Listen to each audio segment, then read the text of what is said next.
दशक पहिला स्तवन नाम आणि समास पाचवा संत स्तवन नाम. सुरुवातीला सांगितलं आहे समर्थांनी, आता वंदू संत सज्जन जे परमार्थाचे अधिष्ठान जयाचे आणि गुह्य ज्ञान प्रगटे जनी. म्हणजे संतांना किती, समर्थांनी संतांना किती मोठेपणा दिलाय बघा. आता वंदू संत सज्जन जे परमार्थाचे अधिष्ठान. संत आपल्या जीवनामध्ये आले म्हणून आपल्याला परमार्थ कळाला, आपल्याला अधिष्ठान दाखवला. नाहीतर आपण या सगळ्या मूर्त्यांचीच पूजा करत बसलो असतो. ह्या मंदिरात जा, त्या मंदिरात जा, त्या मंदिरात जा, ह्या तीर्थाला जा, त्या तीर्थाला जा, वारी करा. हे करायचं नाही का? हे सगळं करा, हे करा, पण संतांना शरण जा. कारण की संतांना शरण गेल्याशिवाय आपल्याला देवाची ओळख होणार नाही. म्हणून देवाची ओळख करण्यासाठी आपल्याला संतांना शरण जावं लागेल. देवापेक्षा संत मोठे आहेत, म्हणून संताविना प्राप्ती नाही असे वेद देत असे ग्वाही.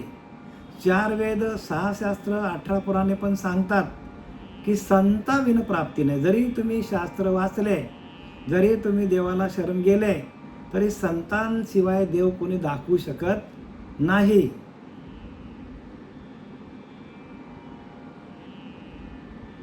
देवाला दाखवण्याचं जे कार्य आहे ते संतांच्या हातामध्ये दिलंय. तुका म्हणे किल्ली संत हाती दिली.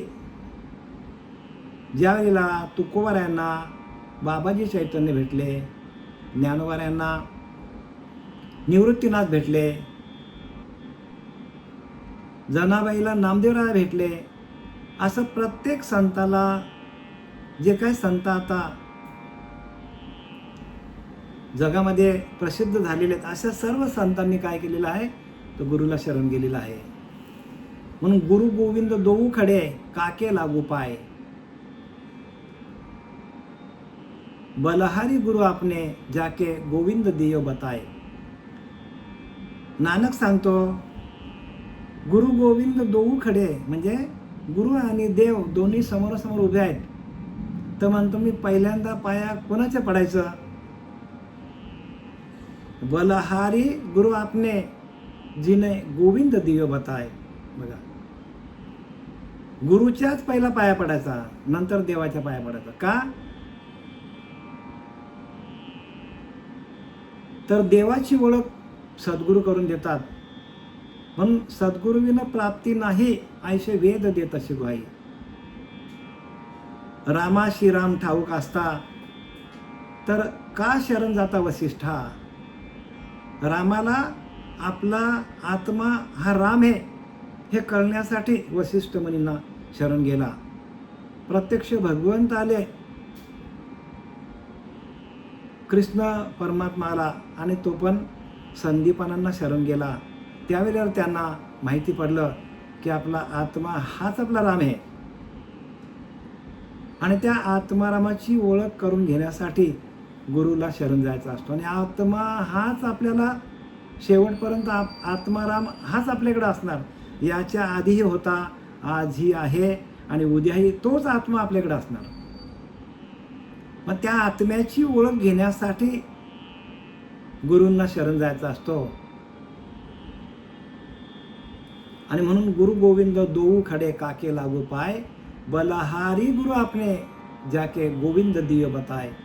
ज्या गुरुने भगवंताची ओळख करून दिली त्या गुरुचेच पाय धरायला पाहिजे. म्हणून आता वंदू संत सज्जन जे परमार्थाचे अधिष्ठान काय करतात, आपल्याला गुरु काय करतात, आपल्याच आतमध्ये असलेल्या त्या परमात्म्याचं अधिष्ठान आपल्याला लावून देतात आणि त्या अधिष्ठानाचीच पूजा कशी करायची हे सांगतात. कोणाची पूजा कशी करायची? आपल्या अंतरीच्या अंतरात्म्याची पूजा कशी करायची आणि ते सांगतात. आणि म्हणून तुकाराम महाराजच्या जीवनामध्ये ज्या वेळेला बाबाजी चैतन्य आले त्यावेळेला तुकाराम महाराज आपल्या अभंगातून सांगतात, धन्य आजी दिन झाले संतांचे दर्शन. आज माझं जीवन धन्य झालं. तुकोबाराय सांगतात, जगद्गुरु वैराग्य मूर्ती संत तुकाराम महाराज सांगतात, आज माझं जीवन धन्य झालं का? धन्य आज दिन झाले संतांचे दर्शन. संत भेटल्या भेटल्या आपलं जीवन धन्य झालं असं समजायचं. आणि धन्य आजी दिन झाले संतांचे दर्शन आणि झाली पापा तापा तुटी आणि दैन्य गेले उठाउटी. पापा तापा तुटी, पाप होते तेही गेलं, तापही गेलं, संसाराचं बंधन तुटलं आणि दैन्य गेले उठाउटी. माझ्याकडे जे काय दैन्य होतं, मी निदैव्य होतो आणि माझे भाग्य उजळाला आले. धन्य आज दिन संतांचं दर्शन झाल्या झाल्या आपल्याला भगवंताची प्राप्ती आहे. आणि आपल्याला असं वाटतं की मला संत मिळाले जीवनामध्ये. तर तुकाराम महाराज त्याला सांगतात की भाग्याचा उदय ते हे जोडी संत पाय. भाग्याचा उदय झाला तरच आपल्या जीवनामध्ये संत येतात. भाग्याचा उदय झाला तरच संत जीवनामध्ये येतात. संत असे जीवनामध्ये येत नाही बरं का, संतांचं दर्शन होत नाही. म्हणून उजळलेले भाग्य आता अवघी चिंता वारली. तुकाराम महाराज परत सांगतात, उजळलेले भाग्य आता अवघी चिंता वारली. संत दर्शने थोर लाभ पद्मनाभ जोडीला. संतांचा दर्शन झाल्या झाल्या पद्मनाभ जोडली जाते. म्हणजे आईच्या पिंडामध्ये जी नाल जोडलेली होती ती आईच्या पिंडामधून तो अर्भक बाहेर आल्या आल्या त्याची नाल कापली जाते. आणि नाल जोडली असताना ते भजन चालू होतं. नाल कापली, भजन तुटला. म्हणून तुकोबाराय सांगतात, काय सांगतात, उजळलेले भाग्य आता अवघी चिंता वारल्या. आता मला चिंता करण्याची गरज नाही. का? तर संत दर्शने थोर लाभ पद्मनाभ जोडीला. संतांचं दर्शन झाल्या झाल्या माझी तुटलेली जी नाल होती ती जोडली गेली आणि माझं अखंड भजन चालू झालं. मग जोपर्यंत पद्मनाभ म्हणजे नाभीच्या ठिकाणी आईच्या पिंडामध्ये जे भजन चालू होतं ते भजन जोपर्यंत आपल्याला मिळत नाही तोपर्यंत आपल्याकडे प्रत्येक जीवाकडे पापच आहे. प्रत्येक जीवाला अधोगतीला जावं लागेल. आणि भाग्य कधी आहे तर ते पद्मनाभ जोडलेली. जोपर्यंत पद्मनाभ जोडली जात नाही, नाभीच्या ठिकाणी असलेलं नाम जोपर्यंत चालू होत नाही तोपर्यंत खऱ्या ज्ञानाला सुरुवात होत नाही.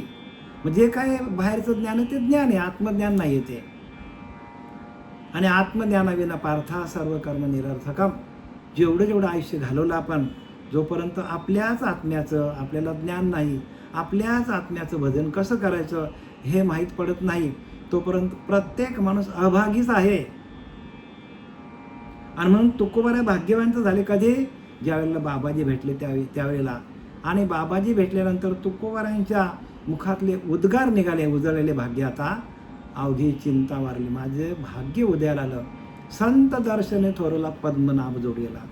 आणि बाबाजी चैतन्य भेटल्या माझी पद्मनाभ जोडली गेली आणि माझं अखंड भजन चालू झालं. जे आईच्या पिंडामध्ये भजन होतं ते भजन चालू झालं. बघा, आपण रामकृष्ण हरी, ओम नमो भगवते वासुदेव, ओम श्री गुरु दत्तात्रय, हे काय आहे तर हे मंत्र आहेत. रामकृष्ण हरी मंत्र हा जीवाचा लिहिले. हा जीवाचा म्हणजे काय? ह्या जीवाचा मंत्र आहे तो. पण आत्मा तो शिवाचा नाम जपे. शिवाचा आत्माच नाम जपतो. आणि आपली परंपरा कशी आहे? शिवाचीच आहे ना. आदिनाथ गुरु सकळ सिद्धांचा मच्छिंद्रतायांचा मुख्य शिष्य. मच्छिंद्राने बोध गोरक्षाशी केला. गोरख शिवाला गहिनी प्रती आणि गहिनी प्रसादे निवृत्तीदाताला ज्ञान देवसार चोजविले. बघा, ज्ञानोबारायपर्यंत परंपरा आली. आपण परंपरेचे पायीक असलं पाहिजे तरच आपल्याला हे ज्ञान मिळेल.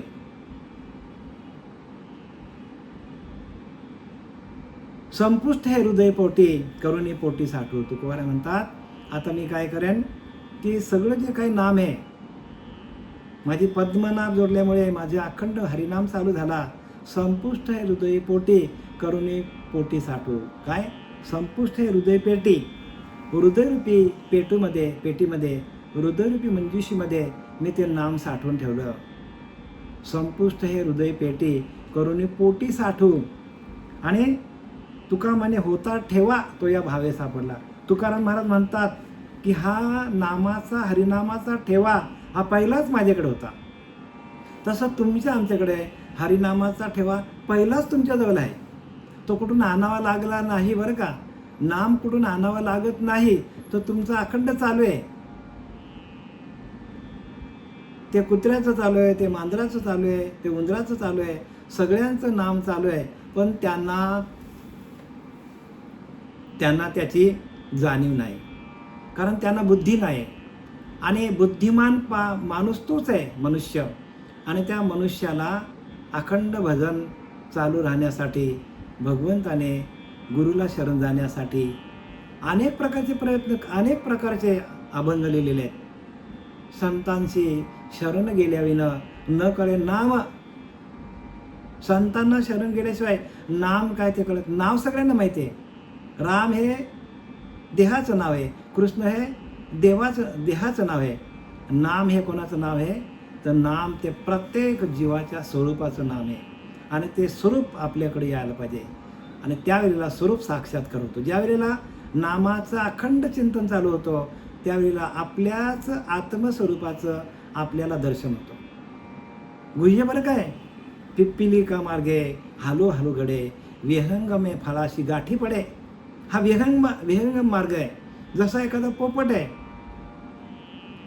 त्या पोपटाला झाडावरचा पेरू खायचा आहे. आणि एखादी मुंगी आहे, त्या मुंगीला पण झाडावरचा पेरू खायचा आहे.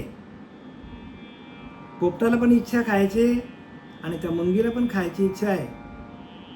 पण मुंगीला त्या पेरूपर्यंत जाण्यासाठी 50 वेळा खाली पडावं लागेल. खाली पडते. आणि समजा त्या मुंगीला तो पेरू खायचा झाला, त्या पेरूचा स्वाद घ्यायचा झाला, आणि जर झाडावरती एखादा साप असेल तर मग मुंगीचं खरं आहे का. नाही ना, खरं नाही ना. कारण सापाचं भक्षक आहे ती. तसा आपल्याला भगवंतापर्यंत पोहोचायचं असेल तर आपल्याला पिप्पिलिका मार्गे हलवलं. पिप्पिलिका म्हणजे मुंगीच्या मार्गाने आपल्याला जर भगवंताची प्राप्ती करून घ्यायची असेल तर मध्ये आपल्याला बऱ्याच अडचणी आहेत.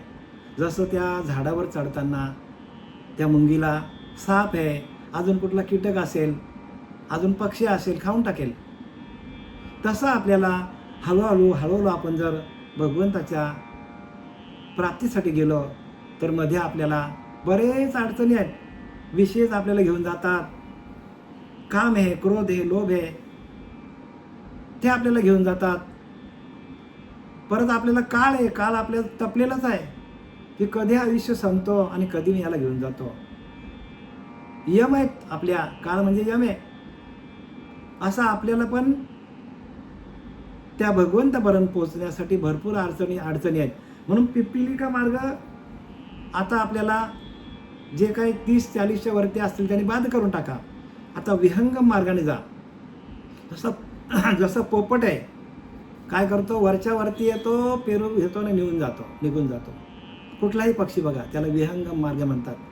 तसा आपल्याला नाम हे विहंगम मार्ग आहे. आणि या विहंगम मार्गातून भगवंताची प्राप्ती ताबडतोब करता येतो बघा आपल्याला, काहीच वेळ लागत नाही. म्हणून पिप्पिलिका मार्गे हळूहळू घडे विहंगमे फळाशी गाठी पडे. डायरेक्ट आपल्याला भगवंताची प्राप्ती करून घ्यायची असेल तर ह्या नामरूपी नौकेमध्ये प्रत्येकाने बसायला पाहिजे. नानक नाम जहाज चढे तो उतरे पार. नानक सांगतो, गुरु नानक सांगतो, नानक नाम जहाज चढे सो उतरे पार. बघा, म्हणजे आपले महाराष्ट्रीयन संत सांगतात की नामरूपी नौका थोर जेणे तारिले अपार. नामरूपी नौका आहे, त्या नौकेमध्ये बसावं लागेल. त्याशिवाय आपल्याला भगवंताची प्राप्ती होणार नाही. आणि जर आपल्याला आपल्या हातात नाम नसेल आणि आपण नुसतीच भक्ती करतो तर आपल्याला कधीही प्रत्येक जीवाला काल कधी पण घेऊन जाऊ शकतो. मग कालाची हेवडी पडेल बा जेव्हा, सोडी ना तुझला मायबाप. पहिल्यांदा आईवडीलच काय कामाचे नाही. ज्यांनी आपल्याला जन्म दिला त्यांनाच बाद करून टाकले. नको नको म्हणा गुंतू मायाजाळी, काल आलाय जवली ग्रासावय. कालाची हेवडी पडेल बा जेव्हा, सोडवी ना तुझला मायबाप. बघा, आई वडील आपल्याला वाचू शकत, सोडी ना राजा देशीचा चौधरी. बघा, देशाचा राजा असेल, चौधरी असेल, सोडी ना राजा देशीचा चौधरी. अनेक सोयरी भली भली. बघा, आपले सोयरे असतील, धोयरे असतील, काका असतील, पुतण्या असतील, आजोबा असतील, पंजोबा असतील, कोणीही असतील, आपल्याला वाचू शकत नाही. सोडविना बहीण पाठी, सोडविना भाऊ पाठीची बहीण, शेजेची कामिनी दूर राहे. आपल्या जवळ रोज आपली सेवा करणारी पत्नी पण आपल्याला वाचू शकत नाही.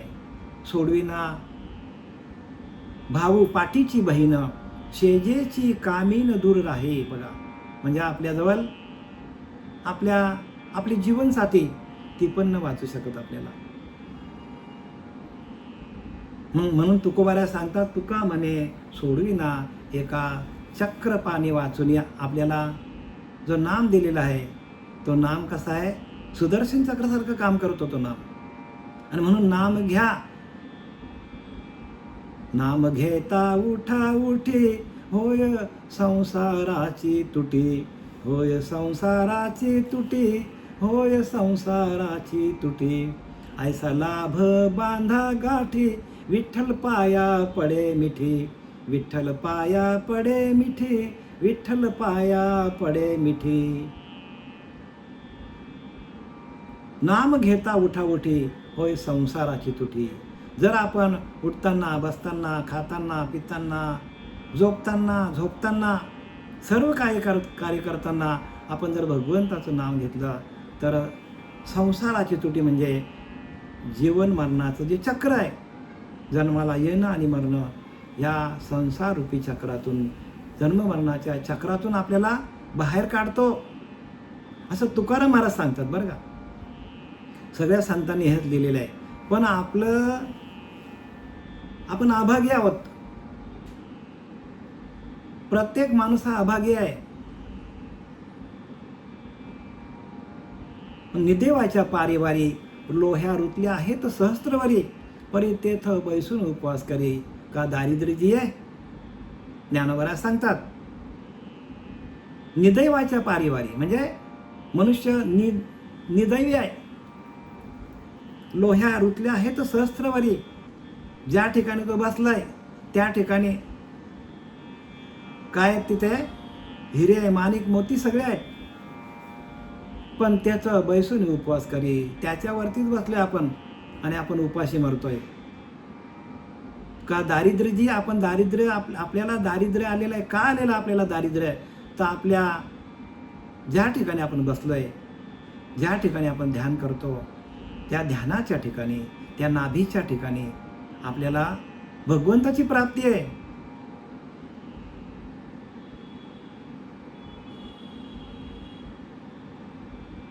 आणि ती नाभीची उपासना जोपर्यंत चालू होत नाही, मूळाधार, स्वाधिष्ठान, मणिपूर हे तिन्ही चक्र जोपर्यंत चालू होत नाही तोपर्यंत दारिद्र्य जी, आपण दारिद्र्यासारखाच जगतो.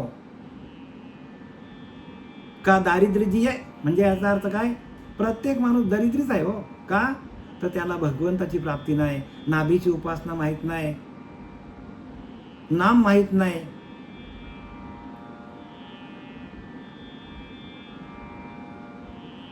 ह्याला कारण काय, संतांना शरण जात नाही. संतांना शरण जायला पाहिजे. संताविन प्राप्ती नाही, ऐसे वेद देत असे बाई. काय सांगतात, 4 वेद, 6 शास्त्र, 18 पुराणे पण सांगतात की संताविन प्राप्ती नाही. हो, संत ओळखता यायला पाहिजे. कोणालाही संत म्हणू नका.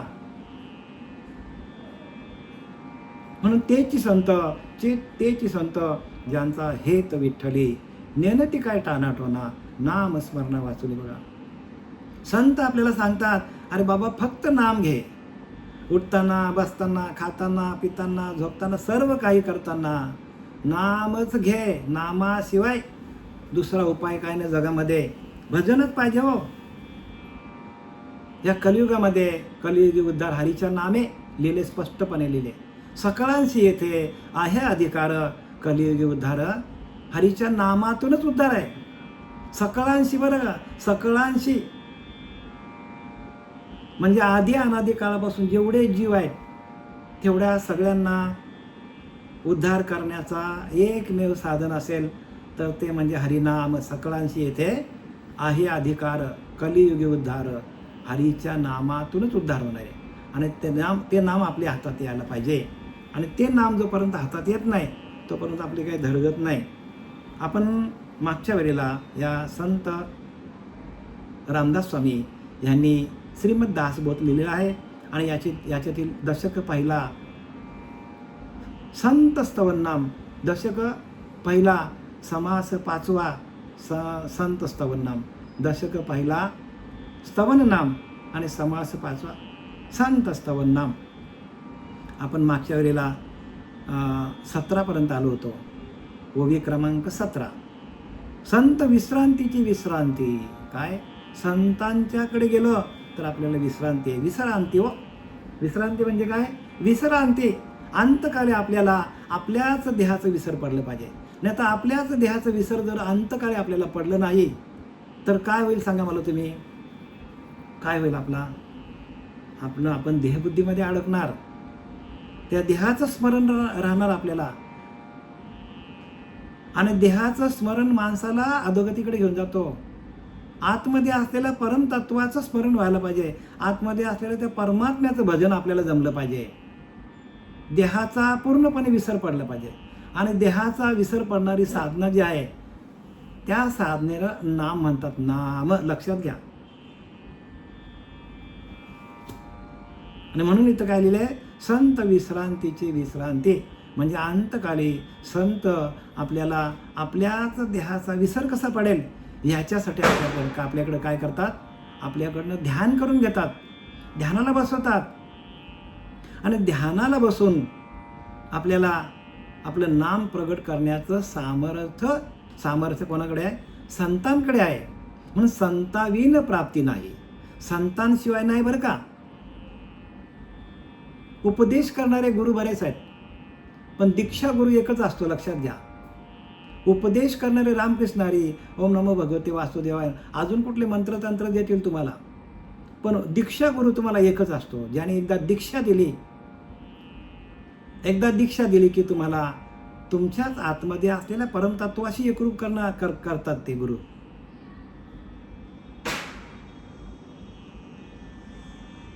म्हणून ब्राह्मणाची एकच दीक्षा मागितली पाहिजे. भिक्षा ओम भवती या पक्षा रक्षली पाहिजे.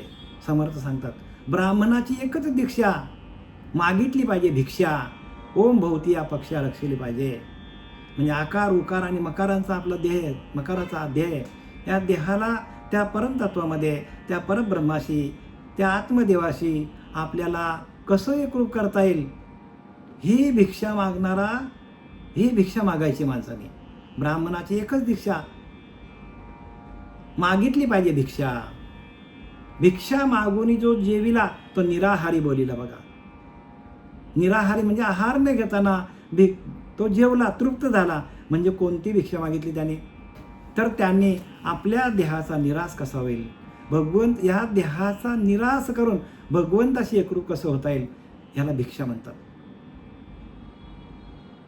देहाच्या निरसने पाविजे या ठाया, माझी ऐशी काया जव नव्हे, माझी ऐशी काया जव नव्हे, भक्ती ते नमन वैराग्य तो त्याग, भक्ती ते नमन वैराग्य ते त्याग. बघा, अशी भक्ती व्हायला पाहिजे की जे जे भेटेल भूत ते मानिजे भगवंत. प्रत्येक भूतामध्ये तो भगवंत आहे. साधू संत नम्र होता तो. नम्र झाले भूता तेने कोंडिले अनंता. अनंताला कोंडवायचं असेल तर प्रत्येक जीवासमोर हात जोडून नतमस्तक व्हायला पाहिजे. एवढी आपली भक्ती व्हायला पाहिजे. वाकलं पाहिजे झाडासारखं. प्रत्येक संत वाकले, नतमस्तक झाले, साध्या साध्या जीवासमोर नतमस्तक झाले. आणि म्हणून त्यांना भगवंत दिसला. संत विश्रांतीची विश्रांती बघा. विश्रांती आहे संतांकडे, विश्रांती अंतकाळी या देहाचा विसर होतो. संत तृप्तीची निज तृप्ती, तृप्त आहेत ते. निज वस्तूशी एकरूप झाल्यानंतर जी तृप्ती आहे त्याला तृप्ती म्हणतात. आपण जेवलो त्याला तृप्ती नाही म्हणत बरं का.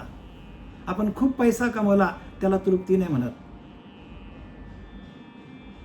आपण खूप प्रॉपर्टी कमवली त्याला तृप्ती नाही म्हणत. तृप्ती कशाला म्हणतात? निज तृप्ती, म्हणजे स्वतःच्या अंतरात्म्याशी एकरूप होऊन त्याचं भजन करणं त्याला तृप्ती म्हणतात. म्हणजे भगवंताच्या भजनामध्ये मिळालेलं समाधान त्याला तृप्ती म्हणतात. संत विश्रांतीची विश्रांती, संत तृप्तीची निज तृप्ती. ना तरी भक्तीची फलश्रुती ते हे संत बघा. भक्तीची फलश्रुती. एखाद्या माणसाने 16 सोमवार धरले आणि त्याने काहीतरी मागितलं देवाकडनं तर त्याला मिळतो. देवा मला काय चांगली पत्नी मिळू दे, चांगला नवरा मिळू दे.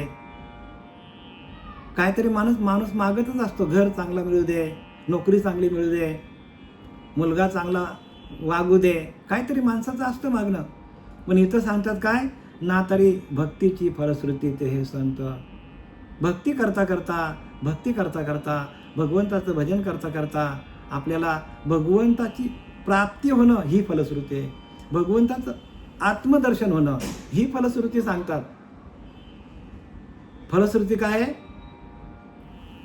भगवंताच्या निज स्वरूपाची प्राप्ती, भगवंताच्या निज दर्शनाची प्राप्ती, भगवंताच्या स्वरूपाची प्राप्ती हे फल आहे. आणि एकदा त्याची प्राप्ती झाली का काहीच मागायची इच्छा राहत नाही माणसाला. काहीच मागायची इच्छा नाही.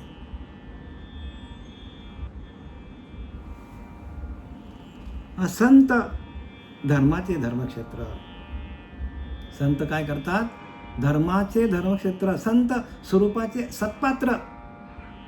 आणि ना तरी पुण्याची पवित्र पुण्यभूमी. काय सांगतात?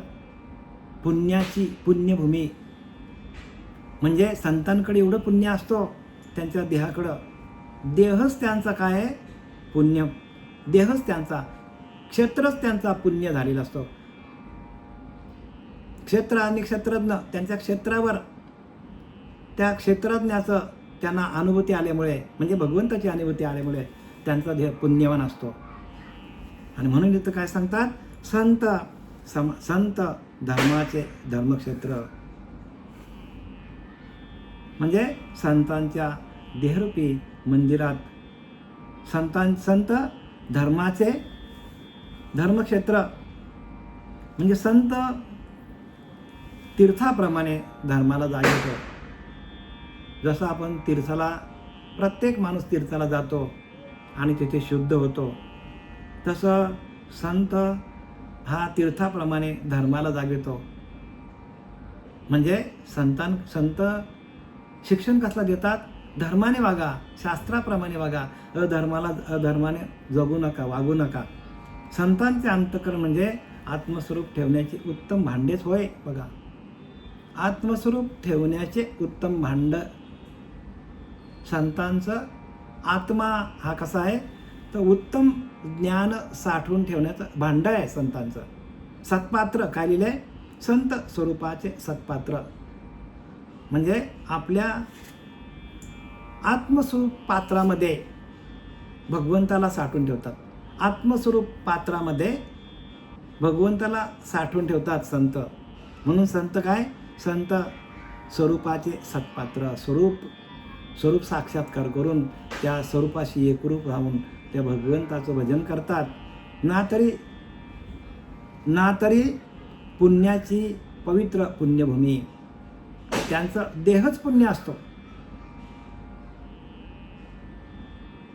संतांचा देह कसा असतो? देहच पुण्यवान असतो. आणि म्हणून संत ज्या नदीमध्ये जातात ती नदीच पवित्र होतो. संतांचे अंग लगे पापाचे जिनने गंगे. नदी गंगा पवित्र होते, एवढं संतांचा महिमा आहे बघा. संत कसे असतात तर गंगेप्रमाणे असतात. आणि गंगेला संतांच्या पायाचं पदस्पर्श झाल्या झाल्या गंगा पवित्र होते बघा. संतांचं शरीरच कसं असतं, पुण्यभूमी आहे.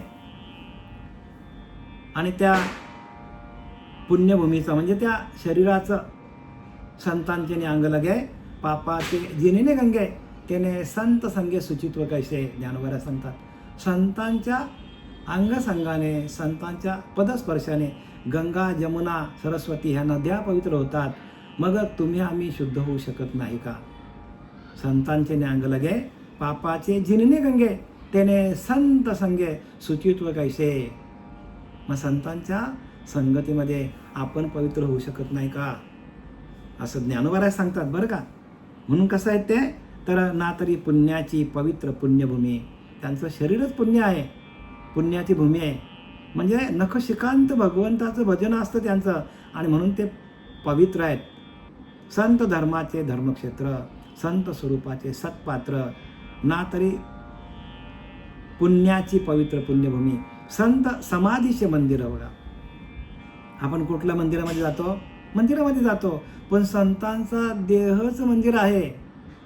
दिलं की नाही. नाना शरीर हीच मंदिर आहे, आतमध्ये राहायचे जीवेश्वरे, आणि त्या देवळाचे निगुणे देह होईचे. नाना शरीर हीच मंदिर आहे. प्रत्येक शरीर हा मंदिर आहे, आणि संतांचा शरीर हा खरोखरच मंदिर आहे. आतमध्ये राहायचे जीवेश्वरे, आतमध्ये जीव नावाचा ईश्वर राहतो, आणि त्या देवळाचे निगुणे देव होईजे. म्हणजे त्या देहाच्या गुणातून देव होता येतो. प्रत्येक माणसाला देव होता येतो बरं का. देह देवाचे मंदिर, आत आत्मा परमेश्वर हो, आत आत्मा परमेश्वर हो, देह देवाचे मंदिर. आपण भक्तिगीत म्हणतो की नाही, देहच देवाचं मंदिर आहे. इथे लिहिले काय लिहिलंय, संत समाधीचे मंदिर. आणि त्या देहरूपी मंदिरामध्ये समाधी लागते आपल्याला. समाधी म्हणजे काय, निरहंकार निरवधी तेच जाणीजे समाधी. नाथ भागवत सांगतो आपल्याला, निरवधी निरहंकार निर्वधी तेच जाणीजे समाधी. म्हणजे आपल्याकडे कुठलाच अहंकार नसला, निराकार आपण झालो, कुठल्याच आकाराची पूजा नाही केली, निराकार झालो, निसंग झालो, निर्लेप झालो, निरावयव झालो, निसंग झाला, निर्गुण झालो, आपण कुठलेच गुण आपल्याकडे नाही, तर आपल्याला समाधी लागते. म्हणजे आपण भगवंतासारखं. सम म्हणजे काय, सम म्हणजे सारखा. सगळीकडे भगवंत सारखा आहे. तर पुण्याला गेल्यावर भगवंत जास्त आपल्याला मिळतो, आणि मुंबईला आपल्याला कमी श्वास मिळतो का, अमेरिकेला कमी श्वास मिळतो का, आपल्याला श्वासच आपला देव आहे. मग सगळीकडे आपल्याला सारखाच श्वास मिळतो आपल्याला. म्हणजे भगवंत सगळीकडे सारखाच आहे हो, तो कुठे कमी जास्त नाही.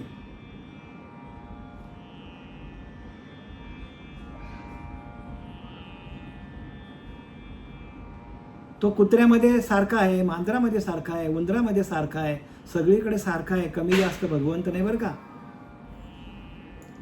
आणि म्हणून तर काय लिहिलं आहे की संत समाधीचे मंदिर बघा. आपल्याला ह्याच देहामध्ये आपल्याला समाधी लागते, आणि म्हणून ह्या देहाला मंदिर म्हणतात.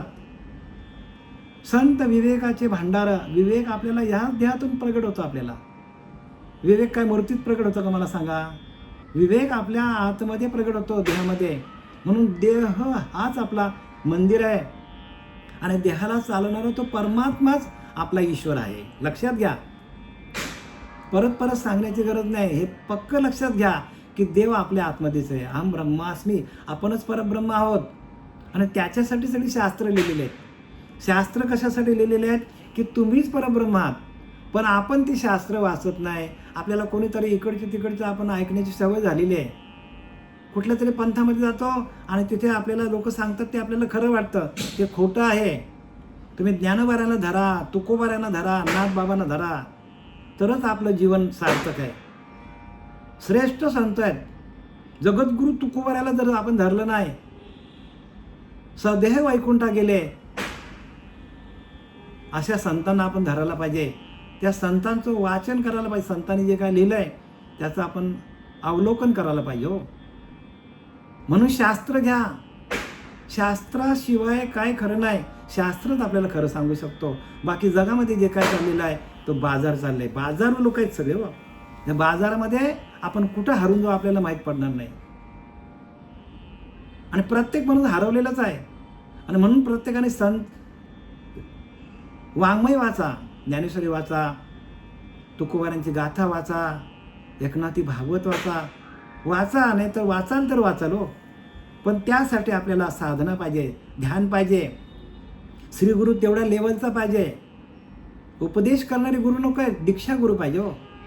आपण दीक्षा घ्यायला पाहिजे. दीक्षा घेताना आपल्या गळ्यात तुळशीमाल पाहिजे. तुळशीमाल नसेल तर हे ज्ञान होणार नाही. कारण तुळशीमाल आपण मेल्यावर घालतो. ते जिवंतपणेमध्ये घाला ना. या देहाला अर्पण करा ना भगवंताला. अनन्य भावाने शरण जा. जो होय माझं अनन्य शरण, त्याचे निवारी मी जन्म मरण, या लागी शरणागता शरण मीची एक ज्ञानोबाला सांगतात. भगवंत सांगतो कुरुक्षेत्रावर, जो होय माझा अनन्य शरण, अनन्य भावाने भगवंताला शरण जा. गळ्यात तुळशीची माळ घाला, नाम घ्या, ध्यान करा, तरच आपल्याला हे ज्ञान होईल. जोपर्यंत गळ्यामध्ये माळ येत नाही तोपर्यंत आपल्याला असं वाटतं आपणच चालवतो देहाला. पण देहाला चालवणारा तो परमात्मा आहे. आणि तो आपल्या कुठे आहे? आपल्या आतमध्ये तो बसलेला आहे. बाहेर पण तो आहे, आतमध्ये तो आहे. मग आतला प्रगट झाला तर बाहेरचा, आतलाच प्रगट झाला नाही तर बाहेरचा दिसेल का आपल्याला? आतला प्रगट करण्यासाठी तुळशी माल गळा, गोपीचंद टिळा आणि हृदय कळवला. वैष्णवांचा, वैष्णव पंथात यायला पाहिजे ना. तरी बोलीजे माहेर सायुज्य मुक्तीचे काय सांगतात की प्रत्येक भक्ताचं माहेर घर आहे हो. एखादी स्त्री माहेराला गेल्यावर किती आनंद असतो बघा तिला. नवऱ्याकडं कितीतरी कामं असतात आणि आईकडे गेल्यावर तसं आपण मूळ स्थानाला जायला पाहिजे. लिहिले की नाही? माझे माहेर पंढरी आहे भिवरीच्या तिरी. म्हणजे कुठं? पंढरी म्हणजे काय? आपला देह. देहाच्या आतमध्ये असलेला तो आत्मा, त्या आत्म्याशी एकरूप होणं आणि भजन करणं म्हणजे आपण माहेराला जाणं. लक्षात घ्या. आणि तिथं आपण गेल्यानंतर ना तरी बोलीजे माहेर सायुज्य मुक्तीची आपल्याला मुक्ती मिळते. सायुज्य मुक्ती सलोकता, समीपता, स्वरूपता आणि सायुज्यता. सलोकता मुक्तीमध्ये काय आहे? तर लोक आहे तो. आपण लोकांमध्ये अडकून जातो. आणि म्हणून काय करायला पाहिजे? आपण समीपता म्हणजे भगवंताच्या समीप जायला पाहिजे. भगवंताला अनन्य भावाने शरण जायला पाहिजे. सलोकता, समीपता, भगवंताच्या समीप, भगवंताच्या जवळ, भगवंताला अनन्य भावाने शरण जायला पाहिजे. आणि तो कुठे? आपल्या हृदयामध्ये आहे. त्या हृदयस्थाच्या ठाई भजनशील कोणीच नाही. या लागी करता बाह्य उपाय जण अपायी पडतात. हृदयामध्ये भजन कोणी करतच नाही असं नाथ बाबा सांगतात. असं भगवंत उद्धवाला सांगतो. त्या माझ्या हृदयस्थाच्या ठाई भजनशील कोणीच नाही.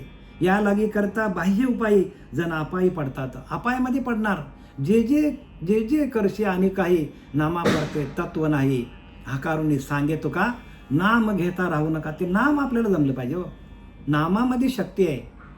शक्ती कशामध्ये आहे? नामामध्ये. नाम जपू यज्ञ तो परम, बाधू न सके स्नानादी कर्म. नामे पावन धर्म, नाम परब्रह्म, नाम परब्रह्म, नाम परब्रह्म. वेदार्थे नामच परब्रह्म आहे वेदांच्या मताने. नामच देव आहे आणि तो नाम आपल्या हातात यायला पाहिजे.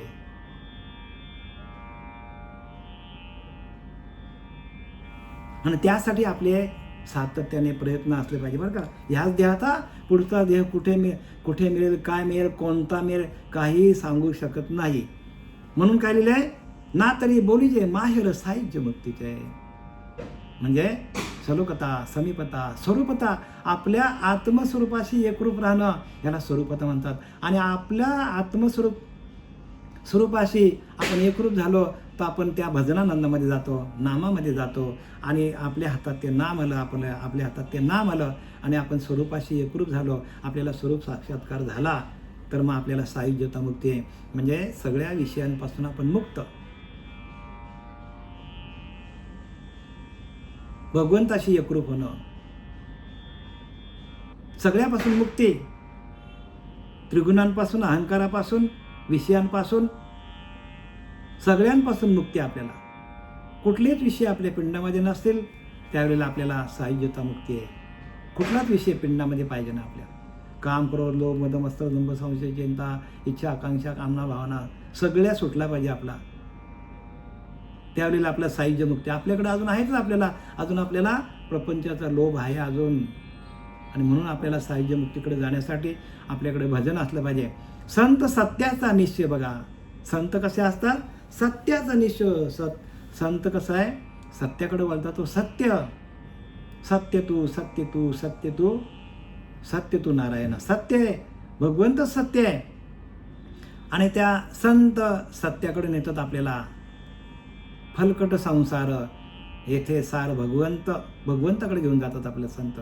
संत सार्थकाचा जे आपण करणार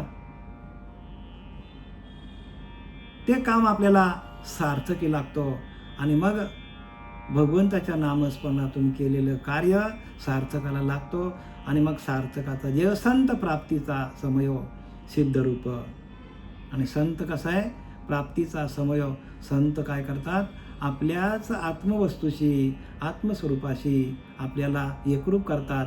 आणि म्हणून सिद्धरूप, म्हणून ते सिद्ध आहेत. हो, आपण सगळे बद्ध आहेत, पण संत सिद्ध आहेत. संतच सिद्ध आहेत. आपणासारखे करीचे तात्काळ नाही, काळ वेळ तया लागे. आपल्यासारखे करतात. मोक्ष श्री अलंकृत ऐसे संत श्रीमंत. काय करतात?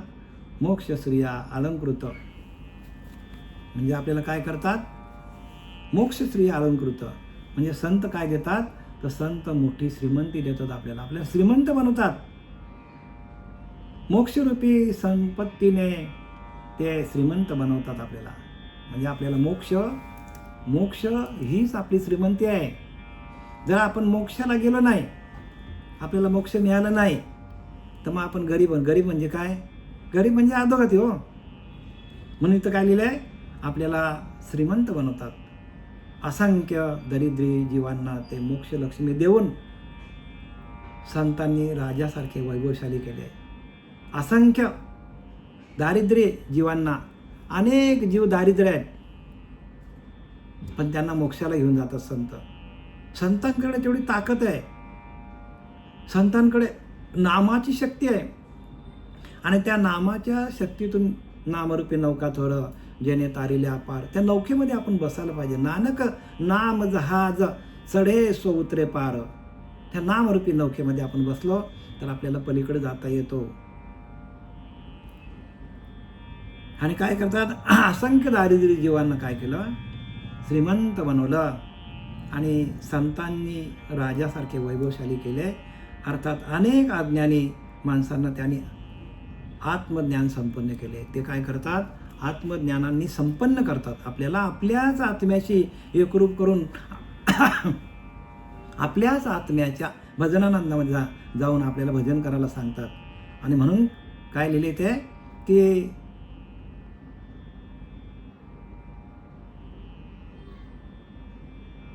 जीव दारिद्र्य असंख्य नृपती केले, राजा केले, प्रत्येकाला श्रीमंत बनवला संतांनी ते नाम देऊन. जे समर्थपणे उदार, जे का अत्यंत दानशूर. कसे आहेत ते? दान देण्यामध्ये शूर आहेत. म्हणजे दान म्हणजे कुठलं दान? पैसा दान, गोदान हे दान नाही बरं का. ज्ञानदान सगळ्यात मोठं दान आहे. ज्ञानदान हा सगळ्यात मोठा दान आहे. ज्ञानदानासारखा मोठा ज्ञान जगामध्ये कुठलाच नाही. कुठंही काही तुम्ही दान केलं तरी जो ज्ञानदान करणारा जो गुरु आहे तो सगळ्यात श्रेष्ठ आहे. म्हणून त्यांनी काय केलं आपल्याला, तर अत्यंत दानशूर तयांचेनी हा ज्ञान विचार दिधला नवचे. आणि त्यांच्याकडे ते ज्ञान असल्यामुळं, त्यांच्याकडे त्या आत्मज्ञानाची समृद्धी असल्यामुळे ते आपल्याला ज्ञान वाटतात, आपल्याला ज्ञानी करतात. महाराजे चक्रवर्ती झाल्या पुढे होती, परंतु साहित्याचा मुक्ती कोणी देणार नाही. बघा, महाराजे आहे, मोठे मोठे राजे आले, चक्रवर्ती आले, परंतु ते साहित्य मुक्ती कोणी देणार नाही. आणि ते संत काय करतात, आपल्याला साहित्य मुक्ती देतात. महाराजे चक्रवर्ती झाल्यात पुढे होती, परंतु साहित्य मुक्ती कोणी देणार नाही. जे त्रैलोकी नाही दान ते करती संत सज्ज. जे तिन्ही लोकांमध्ये ते दान नाही, ते संतांच्याकडे दान म्हणजे ज्ञानदान देण्याची त्यांच्याकडे शक्ती आहे, ते करीती संत सज्जन. तर या संतांच्या महिमानं काय म्हणून वर्णन आहे, त्या संतांचा महिमा काय म्हणून वर्णन करावा. समर्थ रामदास सांगतात, जे त्रैलोक्याहून वेगळे, जे वेदश्रुतीशी नाही कळे. बघा, तिन्ही लोकांपासून वेगळं आहे हे ज्ञान, तिन्ही लोकांमध्ये नाही. तिन्ही लोकांमध्ये कोण देणारे, फक्त संतच देतात. ते जे वेदश्रुतीशी ना कळे, 4 वेद 6 शास्त्र 18 पुराण, हे पण ते नकळे नेती नेती ऐसे बोलत असे वेदश्रुती. वेद पण सांगतात, आम्हालाही कळत नाही, तेची जयांचे निवळे परब्रह्मांत. ते संतांच्या संगतीमध्ये जाऊन आपल्याला ते ज्ञान आपल्याला प्राप्त होतं. ऐशी संतांची महिमा बोलीजे तितकी उणी उपमा, जयाचे मुख्य परमात्मा प्रगट होय. बघा, संतांची महिमा अशी संतांची महिमा बोलीजे तितकी उणी उपमा. काय सांगावं, माझी वाणी अपुरी पडेल असं संत रामदास सांगतात. जयांचे मुख्य परमात्मा प्रगट झाले. बघा, ज्यांच्या ज्ञानातून काय होईल, मुख्य परमात्मा प्रगटे जणी. आता ते संत कसे असतात ते सांगतात. बघा, काय सांगतात, तुकाराम महाराज सांगतात. बघा, संतांनी सरिता केले तैशा परी, चंदनाने बोरी व्यापियल्या, चंदनाने बोरी व्यापियल्या, गुणदोष याती न विचारी काही, गुणदोष याती न विचारी काही, ठाव दिला पायी आपुलिया, ठाव दिला पायी आपुलिया, गुणदोष याती न विचारी काही. तुका म्हणे आले समर्थाच्या मना, तरी होय राना रंक त्याचा, तरी होय राना रंक त्याचा. तुका म्हणे आले, तुका म्हणे आले समर्थाच्या मना, तरी होय राना रंक त्याचा. संतांनी सरिता केले तैच्या परी. संत आपणासारखे करतात, आपणासारखे करीती तात्काळ नाही काळवेल तया लागी. बघा, आपल्यासारखे करतात संत, आणि म्हणून ते संत आहेत. आणि गुणदोष याती न विचारित. गुणदोष काय विचारत नाही हो. माणूस कसा आहे, गुणी आहे का दोषी आहे का पापी आहे ते बघत नाही. आपणासारखे करीती तात्काळ. बघा, आपल्यासारखे संत करतात. आणि पुढे सांगतात, तुका म्हणे आले समर्थांच्या मना. जर संतांच्या मनात आलं तर भिकारी असेल तर त्याला राजा करतात. तुका म्हणे आले समर्थांच्या मना, तरी होय राणा रंक त्याचा. बघा, त्याला श्रीमंत म्हणतात. आणि तुका म्हणे गुण चंदनाची अंगी, तैसे तुम्ही जगी संत जन. संतांना नंतर सांगतात की तुका म्हणे गुण चंदनाच्या अंगी. म्हणजे चंदन कसं आहे, चंदन थंड आहे. तसं आपल्याला संतांचं दर्शन झाल्या संतांचा स्पर्श झाल्या आपण काय होतो, शांत होऊन जातो. आणि तैसे तुम्ही जगी संत जन. संतांना चंदनाची उपमा दिली. चंदनाने बोरी व्यापिल्या. चंदनाच्या आजूबाजूला जी झाडं आहेत त्यांना पण चंदनाचा श्वास येतो. तसं संत चंदनासारखे आहेत, चंदनासारखी संत आहेत. म्हणून संतांच्या संगतीला राहिलं तर आपण पण संतच होतो. जसं चंदनाच्या झाडाच्या बाजूला बोरी असतील, बाबली असतील, त्यांना पण चंदनाचा श्वास येतो. तसं संतांच्या बाजूबाजूला कोणी कसेही लोक असतील, विचित्र असतील, वाईट असतील, पापी असतील, कसे असतील, तरी पण त्यांना संत काय करतात, आपल्यासारखे आपणासारखे करीती तात्काळ नाही काल वेळत लगे. संत आपल्यासारखे करतात हो, तात्काळ बरं का, लगेच. अनुग्रह दिल्या ज्याच क्षणी अनुग्रह दिला त्याच क्षणी मोक्ष झाला बघा.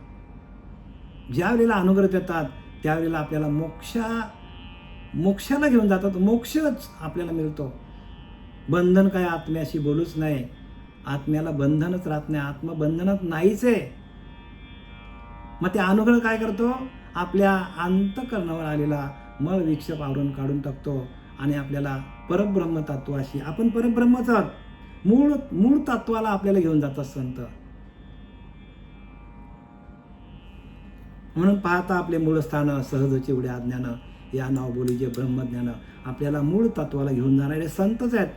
आणि म्हणून इथं समर्थांनी काय लिहिलं आहे, आता बंधू संत सज्जन, आता मी माझा संतांना नतमस्तक होऊन, संत सज्जन जे परमार्थाचे अधिष्ठान, जे आपल्याला भगवंताचं अधिष्ठान दाखवतात, अधिष्ठानाची पूजा करायला लावतात. अधिष्ठान कुठे आहे, आपला अंतरीचा अंतरात्मा, आणि त्या अंतरीच्या अंतरात्म्याचं भजन कसं करायचं हे आपल्याला शिकवतात. म्हणून ठाईच वैसुनी करा एकचित्त, आपल्याला ध्यानाला बसवतात, डोक्यावर हात ठेवतात आणि आपल्याला प्रकाशित करतात. आणि मुळाधार ते ब्रह्मरंध्रापर्यंत आपण कसं जायचं आणि भगवंताचं ध्यान कसं करायचं हे शिकवणारे ती संत असतात बरं का.